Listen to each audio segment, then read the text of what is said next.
Mutton मसाला बनाने के लिए सबसे पहले हम मटन का मसाला बना लेंगे। 2 मीडियम साइज प्याज ऐड करेंगे, साथ ही 2 मीडियम साइज टमाटर, 8 से 10 लहसुन की कलियां, 2 इंच अदरक का टुकड़ा, 2 हरी मिर्च। इसे पीस लेंगे और इसका स्मूथ सा पेस्ट बनाकर तैयार कर लेंगे। प्याज टमाटर का पेस्ट हमारा पीस कर रेडी हो चुका है, इसे हम साइड में रख देंगे, इसे बाद में यूज करेंगे। और यहाँ मैंने 2 मीडियम साइज प्याज को मैंने लच्छों में कट कर लिया है। मटन मसाला हम कुकर में बनाएंगे, इसलिए यहाँ मैंने कुकर गैस पर चढ़ा दिया है। इसमें हम 4 बड़े चम्मच तेल डालेंगे। तेल जैसे ही गर्म हो जाए तब इसमें 10 से 15 काली मिर्च, 5 से 6 लौंग, 1 चक्रफूल, 1 इंच दालचीनी का टुकड़ा, 2 बड़ी इलायची, 2 छोटी इलायची और 1 तेजपत्ता डालकर सारे खड़े मसालों को थोड़ा चटकने देंगे।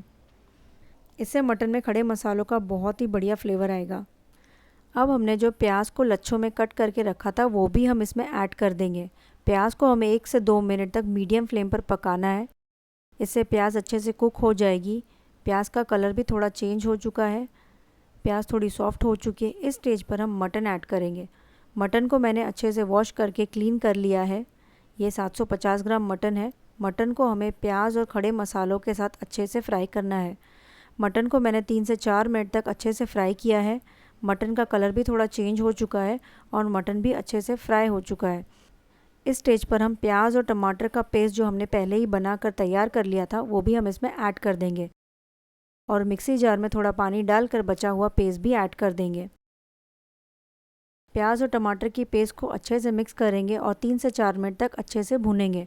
मटन को हमें बहुत ही अच्छे से भूनना है। आप देख सकते हैं मटन कितनी अच्छी तरह से भून रहा है और मसाले की खुशबू भी बहुत अच्छी आ रही है। अब हम इसमें पाउडर मसाले ऐड करेंगे। 1 चम्मच लाल मिर्च का पाउडर, आधा चम्मच कश्मीरी लाल मिर्च का पाउडर, 1.5 चम्मच धनिया पाउडर, आधा छोटा चम्मच हल्दी पाउडर, साथ ही इसमें नमक डालेंगे। नमक आप अपने स्वाद अनुसार डालें। सारे पाउडर मसालों को अच्छे से मिलाएंगे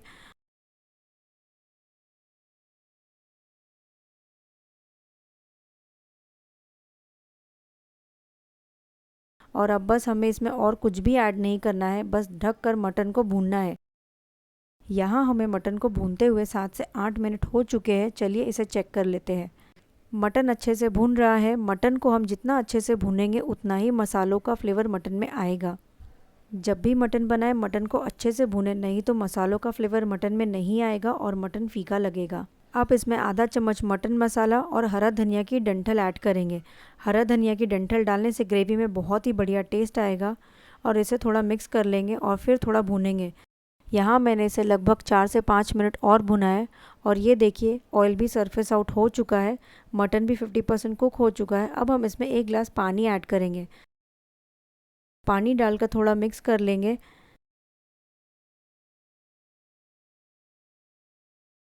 अब बस कुकर का ढक्कन लगा देंगे और मीडियम फ्लेम पर 5 सीटी आने तक पकाएंगे।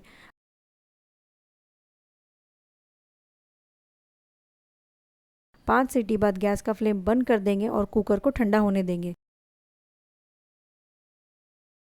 कुकर ठंडा हो चुका है। चलिए मटन को चेक कर लेते हैं। ये देखिए मटन मसाला बहुत ही बढ़िया बनकर तैयार हो चुका है। बहुत ही ज़्यादा टेम्पटिंग और डिलीशियस लग रहा है। अब बस हम इसमें आधा चम्मच गरम मसाला, थोड़ा क्रश किया हुआ कसूरी मेथी, इससे मटन का टेस्ट और भी बढ़ जाएगा, और थोड़ा बारीक कटा हुआ फ्रेश हरा धनिया डालकर मिक्स कर लेंगे।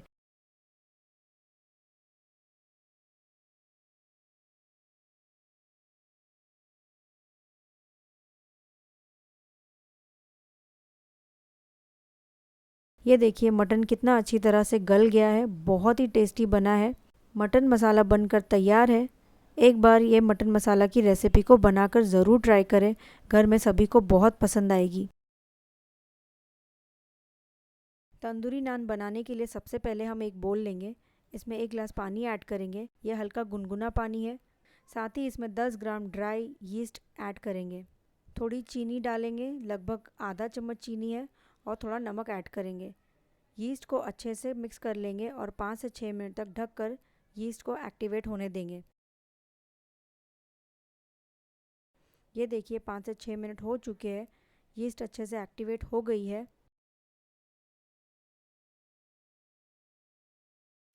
अब हम इसमें 250 ग्राम मैदा ऐड करेंगे। मैदे को हमें अच्छे से गूंदना है। अगर आपके पास यीस्ट नहीं है तो आप 1 चम्मच बेकिंग पाउडर और आधा छोटा चम्मच बेकिंग सोडा भी यूज़ कर सकते हैं। डो को हमें ज़्यादा पतला नहीं गूंदना है। जब यीस्ट एक्टिवेट होगी तो डो अपने आप पतला हो जाएगा, इसलिए डो को थोड़ा टाइट ही गूंदें। यहाँ मैं थोड़ा पानी यूज़ कर रही हूँ। पानी एक बार में नहीं डालें, थोड़ा थोड़ा करके पानी यूज़ करें। ये देखिए डो गूंद कर तैयार हो चुका है। इसमें थोड़ा ऑयल डालकर गूंद लेंगे।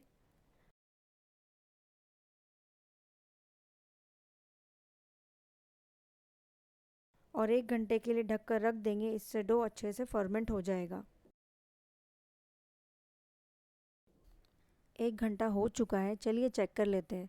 डो हमारा अच्छे से फर्मेंट हो चुका है। ये देखिए कितनी अच्छी तरह से फूल गया है। अब बस थोड़ा ऑयल डालकर थोड़ा गूंद लेंगे ताकि इसमें जो एयर बबल्स है वो निकल जाए। डो हमारा कितनी अच्छी तरह से फूल गया है। ये देखिए कितनी अच्छी जालियाँ इसमें बन रही है।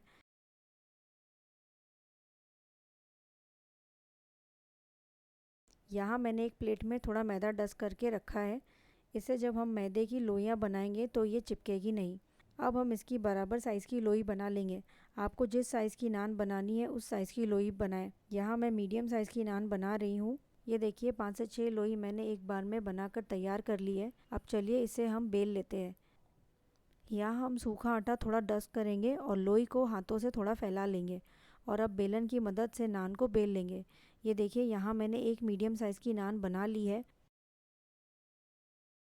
और मैंने एक प्लेट ले लिया है। इसमें मैं थोड़ा आटा डस्ट कर रही हूँ और अब जो नान बेल कर रेडी हो गई है वो इसमें रखते जाएंगे। आटा डस्ट करने से नान चिपकेगी नहीं। ये देखिए मैं आपको एक और नान बेल कर दिखाती हूँ। सेम प्रोसेस है, बेल कर प्लेट में रखते जाएंगे। यहाँ मैंने 3 नान बेल ली है। चलिए इसे तवे पर सेक लेते हैं। गैस का फ्लेम मीडियम ही रखें। लो फ्लेम पर बनाएंगे तो नान अच्छे से पकेगी नहीं और फूलेगी भी नहीं। जैसे हम रोटी सेकते हैं तवे पर, बस उसी तरह हमें नान को सेकना है। ये देखिए हल्के हल्के बबल आने लगे हैं, बस यही साइन है कि आपको नान को पलटना है। नान हल्की हल्की फूलने लगी है। दोनों तरफ से उलट पलट कर अच्छे से सेके। आप देख सकते हैं नान कितनी अच्छी तरह से फूल गई है।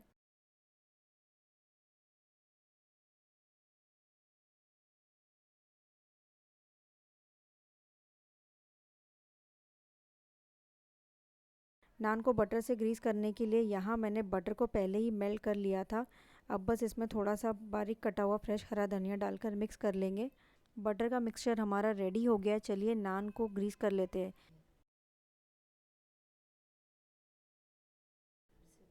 यहाँ मैंने एक नान ले ली, इसमें हम थोड़ा बटर लगा लेंगे और आप चाहें तो बटर की जगह घी भी यूज़ कर सकते हैं। मैं नान की दोनों साइड पर बटर लगा रही हूँ, इससे नान दोनों तरफ से सॉफ्ट रहेगी। आप चाहें तो एक ही साइड पर बटर लगाएं। अगर आप गेस्ट के लिए बना रहे हैं तो इसे आप पहले से बना कर रख सकते हैं। ये बिल्कुल भी कड़क नहीं होगी, घंटों तक नरम रहेगी।